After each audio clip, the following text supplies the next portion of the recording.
Hi, this is David. I'm your host. You're listening to The Last Podcast, where the first shall be last and the last shall be first. If this is your first time listening, welcome. I hope you enjoyed the show. If you're returning, thank you for returning. I really appreciate you listening, and I hope you continue to find tips, ideas, and value from listening to this podcast. Today, what I want to talk about has a little controversy to it because it deals with data in this mass world of information and our privacy, of course. So before we get started, we'll be right back after this message. Hi, my name is Dave with The Last Podcast. Have you ever heard of Impact Health Sharing? Impact Health Sharing is an affordable alternative to traditional health insurance. Impact is a caring community of people who share in each other's medical bills, and is for anyone interested in sharing, acting responsibly together, and saving on healthcare. For more information, click on the link in the show notes that reads Impact Health Sharing. This is David with The Last Podcast. We'll see you soon. All right, so I'm back, and I wanted to talk about something that I've taken on new. Just yesterday, I said, let's try something new. Let's do a challenge and challenge ourselves to doing something new or learning something new. My big thing was I wanted to learn more about data, how it's disseminated, data, how it's used, collected, and so on and so forth.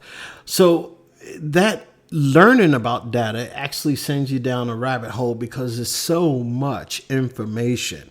But when you take data and look at it from a different standpoint and a different perspective along the lines of privacy, wow, that really becomes something that's very concerning to so many. And there draws a line and gray areas of concern for so many people.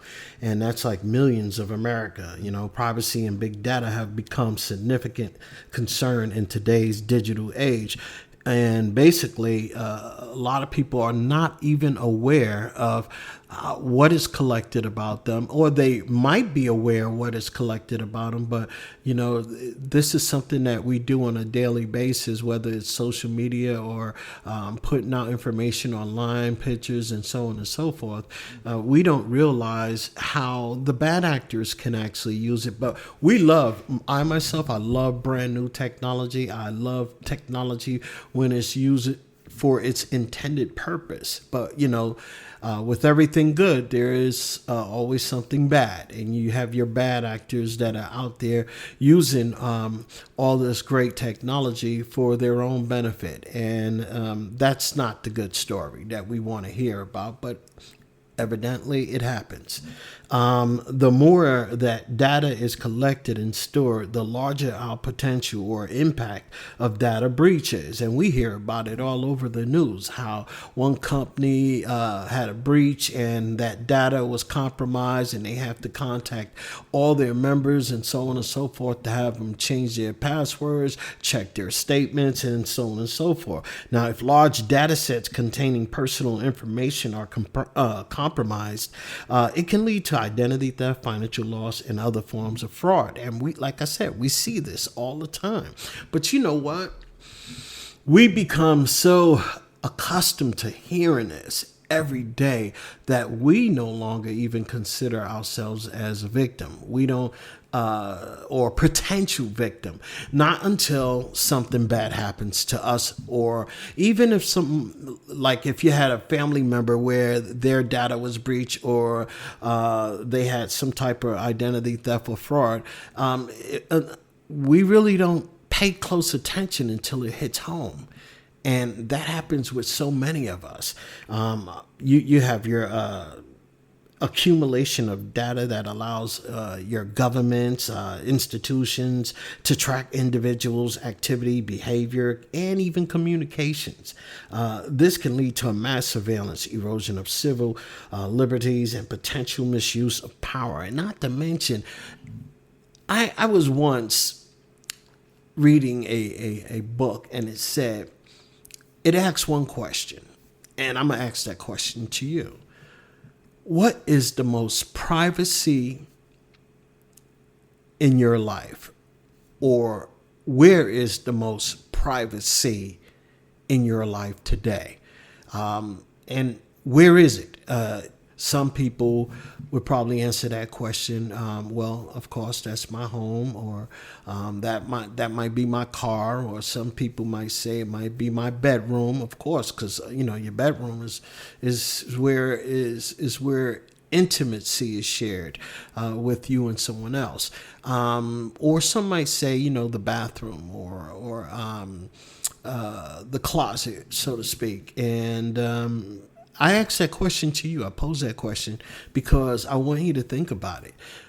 Where is the most private area in your life right now? I'm going to stop and have you think about that for a moment. Did you mention your closet? Did you mention your bathroom? Did you mention your bedroom, or your study, or your in-home library? Well, here's a little secret here. The most private area in your life is where there are no smart devices, not even your phone. And I'm not even talking about that you're around. Let's say you're in your bedroom, and of course that's the most intimate area there is in the house. But if you have a smart TV, if you have, let's say, Alexa devices anywhere, anything could be listening. And if there are bad actors, anybody can turn on a microphone. They can actually turn on your video unbeknownst to you. So if you have any smart devices in any of these areas of your home, or wherever you deem is your most private area, it's not considered private. Because all smart devices can be used by bad actors for whatever reason, whether it's a listening device, or whether it's gathering information, or just videos, or just trying to see if they could get video or still pictures of you doing whatever it is that you're doing. So that's something that you think about. And when you talk about gathering information, when I looked at gathering information and all the information that is out there, whether it be online, or whether it be, in your car, or however it's gathered, you look at big data analytics that can inadvertently perpetuate bias present in the data. Let's just say if historical data contains discriminatory patterns, or algorithms trained on such data that can actually produce a biased result, leading to unfair treatment in areas like lending, hiring, or even law enforcement. So all these areas, your information can be used, and it can also alter your own behavior. If you're if you notice that you're being watched or being used, or your information is being used, so to speak, because people have personas. They put on personas when they go out, or they put on personas while they're online. But behind closed doors, when they believe no one is watching, are they really that way? So that's something to think about. So if you want a person to see you a specific way, what type of data are you displaying? Well, your data could be just by people watching you when you're out and about. That's data. Your data where you're being traveled, like Google has the ability to track locations.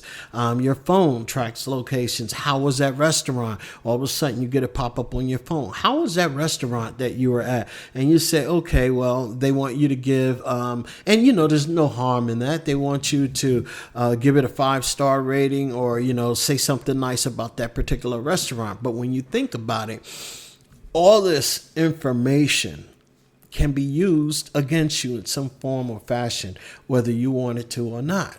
So I'm all for trying to figure out where I was traveling, or because that data can actually help you too. Because if you look at that data, there's all sorts of ways to look at this data. How many restaurants you visited in the past month, how many times you went out to eat, and how much money you spent. Of course, you can see the bank statements or whatever, but there might be a particular time when you've used cash, and that might not be in a bank statement. It's not something, but you can look at where you've traveled. You can look at what you've spent, whether it's keeping the receipts to document what you spent when you were out and about. And so all this information can be used in a helpful manner. It could be used in a way where it might hurt you. You got people who want to know your routines. Are you a person who has a particular routine? So let's just say you throw out your garbage at 8 o'clock at night, and you have people who might just come up and pick that garbage up and do a dumpster dive just to gather your information. Now they're finding out your personal information, your banking information, and more information about you that is intimate to you, whether it be your travel habits, when you get up to go to work. Now they know what time you leave. They know how many people are in the house. They know what time these people leave. I mean, all your information is readily available for any bad actor to connect with and gather that information if they wish to do so on you. I think when I was looking at data, I was like, wow, I knew about data. I knew about breaches. I even had identity theft happen to me at one point in time, and I had to fight to get my money restored back into my bank account. However, after life goes on, and you don't even think about this no more, you realize, okay, well, I'm living in a comfortable place. And yeah, I'm taking steps to keep my financial data safe.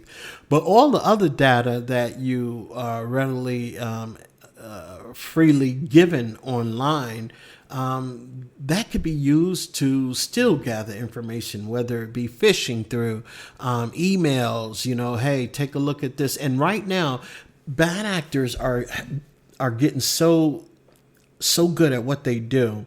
They can make it seem like you got an email from a particular reputable company that you normally deal with, and you basically click on that email, and now they download some information that you don't even see downloading, and it'll take you to the site that make it look like you're logging in, but they're recording all your information. So one of the steps I've learned a long time ago, and I mean a long time ago, is anything that comes up in your email and it looks like it's from a reputable company that you normally deal with, don't click on the link regardless.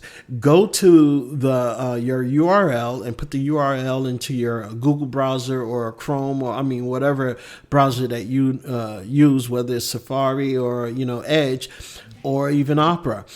Put that information in the URL and go to the site that gave you that email. And if the information is okay, then at least you signed in and not click the link that was in your email. I never click on links that are in my email. I don't care who it's from, because I don't trust anybody. So that is, and I'm quite sure you've heard all this before, but to take it into context and be mindful of it every single day is a hard thing for your average person to do. They'll forget about it. They might be mindful for the first 2-3 weeks, and they'll forget about it. They get comfortable. But what keeps you on your toes is every 30 days you create your own passwords by changing them on all your important items and websites.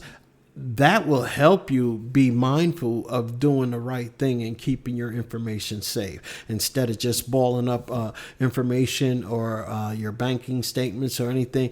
Use shredders and put it in garbage in a garbage can, but don't put it all in at one time. Make it extremely difficult for someone. So as more data, I believe, is collected and analyzed, individuals can feel like their privacy is compromised, which is true. So this can lead to a chilling effect on free expression and behavior as people become more cautious about what they say online and what they do. Now, the use of big data for targeted advertising and content dissemination can enable manipulation of individuals' beliefs and behaviors. This is prevalent online. This is particularly concerning when it comes to political manipulation, misinformation, and the spread of fake news. Oh my goodness. You remember the election, when Trump said that they stole an election from him. There was so much misinformation online. It was ridiculous. So we have to be careful of that. And people may not even realize this, but your health information also is a big key. It's something that we have to protect. Because people can use that information as well. The aggregation of health data can lead to insurance companies or employers making decisions based on predictive health analytics. This can result in discrimination against individuals with certain health conditions. So it's everywhere. Data is everywhere, and how it's being used is good, and sometimes it works against us. So just be mindful of the data that you put out there and the data that you safekeep. That's just food for thought. Again, my name is Dave. You're listening to the last podcast, where the first shall be last and the last shall be first. I hope you guys stay tuned on Monday. I will do a little deeper dive on the privacy and data. So I hope you stay tuned for that. Again, my name is Dave. Thanks a lot for listening. I appreciate you guys. And don't forget to listen on Friday, which is Poetry Friday. Have a good day.